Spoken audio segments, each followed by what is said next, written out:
كل سنة وانتم طيبين على كل اخواتي وحبايبي في العالم والوطن العربي ومصر يعني. وعيد سعيد عليكم، يا رب تكونوا بخير. انا حلقتنا النهاردة عن العيد. استنى بس لما ناكل الشوكولاتاية. حلقتنا النهاردة عن العيد وشوكولاتة العيد. مش عارف جامدة كده ليه يا اسطى.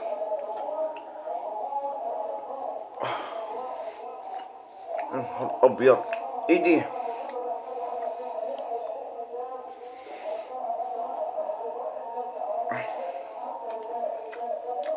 الشوكولاتة عندكم جامدة كده؟ ده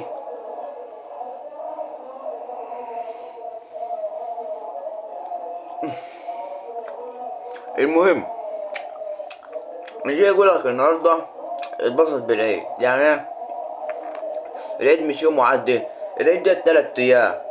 خدوا 3 ايام افرح واعمل. انا عارف ان انت قاعد حزين في الدار عشان رمضان خلص، بس ايه، ما تشيلش هم حاجه.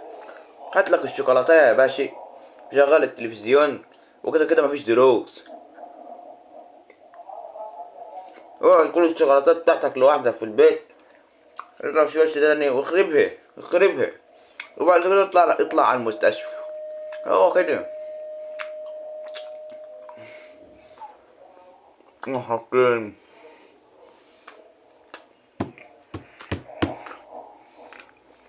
شوكولاته عاديه. الفيديو ده كان بسيط، لو وصلت لحد هنا ما تنساش تصلي على النبي.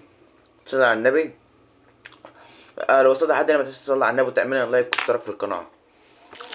ولو عايز شوكولاته تعالى خد.